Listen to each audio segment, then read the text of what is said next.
Quatrième tendance, Cap déjà. Ça n'a pas fait mal, hein, quand même, ça a bien été déjà. Les habitants promoteurs de leur communauté.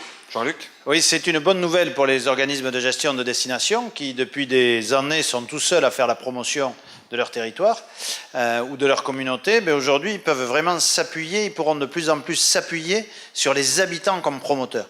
Pourquoi? Parce que de tout temps, quelqu'un qui habite quelque part, il a eu envie de le mettre en avant et de le promouvoir. Aujourd'hui, on a les réseaux sociaux qui sont un formidable amplificateur pour cette promotion faite par les habitants et qui a de l'effet parce qu'on sait que chaque fois qu'on poste une photo sur Facebook, qu'on envoie un tweet illustratif, qu'on est présent sur Instagram, ben, on fait gagner la destination en notoriété et puis même on ajoute au choix de vacances. On sait qu'il y a près de 40% des choix de vacances qui sont inspirés par les photos ou les vidéos qu'on trouve sur les réseaux sociaux. Donc c'est pas neutre, quoi. Ça participe vraiment à la décision du choix de vacances et ça le sera de plus en plus. Donc ces habitants, ben, ils publient, ils racontent, ils sont prescripteurs dans tous les sens. Et on peut organiser ça. On peut mieux organiser, il y a un certain nombre d'exemples qui illustrent cette tendance, comme par exemple en Suède, c'est l'illustration avec Curators of Sweden, qui est un compte Twitter. C'est mon accent anglais, on a un accent anglais très différent de chaque côté de l'Atlantique, hein, vous m'excuserez pour ça. Donc, Curators of Sweden. L'année prochaine, il y aura les sous-titres ou les surtitres. Oui. On s'excuse. Ben oui. Ou la traduction simultanée. Il faudrait nous sous-traiter. Donc, un compte qui est animé par l'Office de tourisme de Suède, l'Office national, qui confie hebdomadairement la tenue du compte à un habitant ou une habitante volontaire. C'est-à-dire que là, Katharina, qui tient le compte pour la semaine, ben, c'est elle qui va parler de sa Suède. Et la semaine prochaine, ce sera quelqu'un d'autre qui va parler de sa Suède. Et vous voyez, il y a quand même 70 000 abonnés sur ce compte. Donc c'est très suivi parce que derrière, il y a un site où on raconte l'histoire de cette personne. Pourquoi moi, j'habite ici depuis 10 ans et pourquoi je raconte la Suède. Ça, c'est tout à fait intéressant et c'est vraiment une forte tendance. À Oslo, l'Office de tourisme, le mois d'avril dernier, a offert 20 000 passes aux habitants d'Oslo pour qu'ils puissent découvrir leur ville. C'est-à-dire, ils avaient la City Card, qu'on trouve un peu partout, offerte. Il y avait une queue fantastique devant l'Office de tourisme d'Oslo pendant des heures et des heures. Et ça veut dire que ces 20 000 habitants d'Oslo, ce sont les premiers à faire du staycation, c'est-à-dire de rester chez eux pour aller découvrir leur territoire pendant les vacances et puis derrière en faire une promotion fantastique parce que chaque fois qu'ils vont se checker sur Foursquare et qu'ils vont publier un tweet, ce sera tout à fait intéressant. Troisième exemple, à Dunkerque, la ville et l'office de tourisme ont lancé les ambassadeurs de Dunkerque, c'est-à-dire des habitants qui s'engagent à faire la promotion de leur ville. Ils sont plus de 900 aujourd'hui à publier sur les réseaux sociaux et à être regroupés régulièrement et animés comme une communauté de promotion de leur ville. Et tout ça, ça nous fait venir aux différents crowds. Les crowds sont très tendance actuellement, notamment le crowdfunding, qui est le fait de faire appel à une communauté grâce à une plateforme Internet pour financer un projet.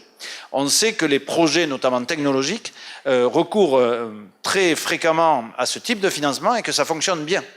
Beaucoup de gadgets électroniques ont été financés par rapport à ça. On a aujourd'hui des plateformes spécialisées de crowdfunding dans le tourisme, comme le brésilien Caruja, qui est une plateforme qui permet de financer des projets de développement durable un peu partout au Brésil.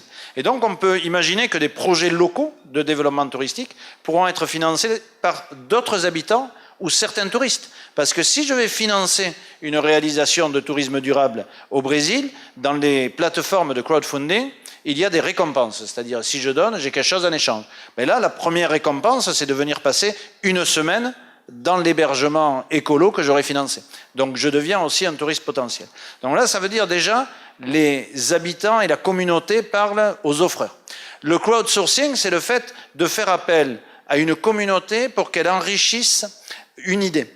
Donc aujourd'hui, on commence à voir des initiatives dans des offices de tourisme qui, pour monter un produit touristique, font appel sur leur page Facebook aux internautes en disant « qu'est-ce que vous en pensez? Comment vous verriez ça? Qu'est-ce qui vous plairait ?» Et quoi de mieux que de demander aux habitants et aux touristes de participer à la définition et à la construction d'un produit touristique. On parle aussi de crowd learning, c'est-à-dire au lieu que ce soit un apprenant qui apprend à des étudiants, ben, l'apprenant il est juste animateur et puis c'est une partie de la communauté qui apprend à l'autre partie. Dans le tourisme, les greeters, c'est un peu ça. C'est-à-dire que c'est finalement des habitants qui vont apprendre à faire visiter et à comprendre leur territoire à des visiteurs.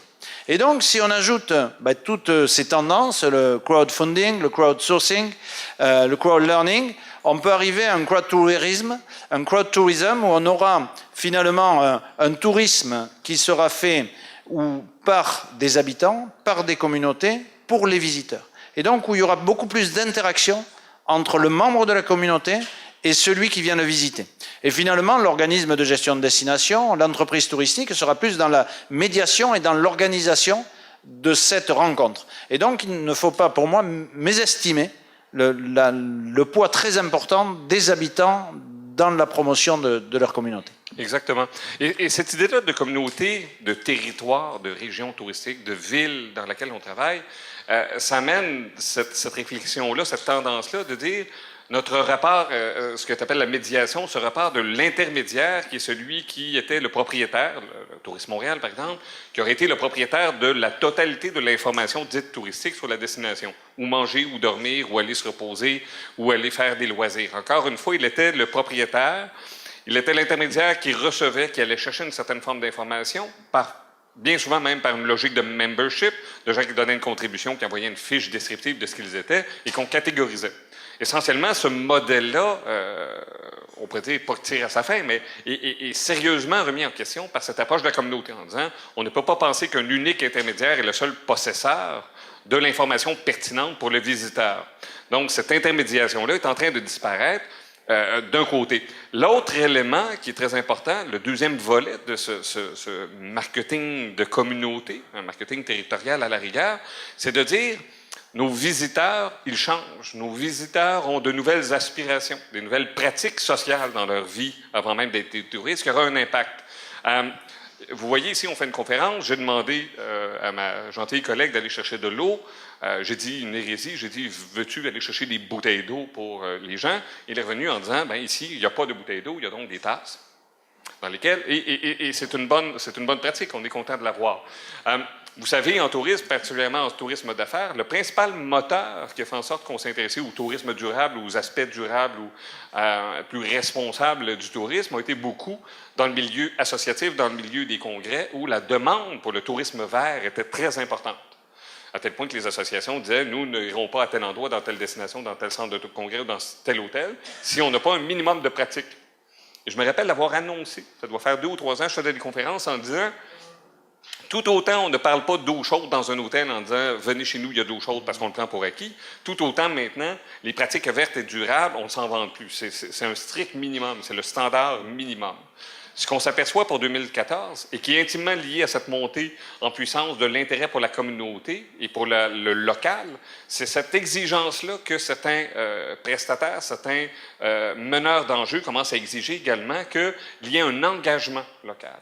Que la destination qu'on choisira, que l'endroit où on ira tenir une conférence, une réunion, également nous disent qu'il y a une préoccupation sur un engagement local, à la fois pour faire travailler les gens de la localité, à la fois pour utiliser les produits de la localité, à la fois pour soutenir, même dans certains cas, et de plus en plus, c'est un phénomène qu'on voit apparaître, une certaine cause sociale dans laquelle on dit on demande de vous non seulement d'être un partenaire d'affaires, mais également d'être quelqu'un qui est engagé dans votre localité et qui fait une différence.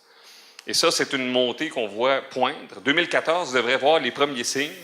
On va peut-être voir ça dans des centres de congrès, par exemple, cette exigence-là, en disant qu'est-ce que vous faites pour votre communauté? En quoi la présence du centre des congrès ajoute au mieux-être de la population, non pas générale, pas d'un pays, pas d'une province, mais d'une localité de code postal. Surtout qu'on sait qu'aujourd'hui, que la première étape dont tu parlais, c'est-à-dire un tourisme vert, un tourisme responsable, est un aspect concurrentiel très important pour tout un tas de clientèles. Sur notre côte aquitaine, des territoires où plus de la moitié des hébergements sont labellisés Écolabel, qui est un label écologique européen, se positionnent auprès des clientèles urbaines de façon extrêmement intéressante parce qu'ils savent qu'en arrivant, on vient sur un territoire de tourisme responsable. Voilà.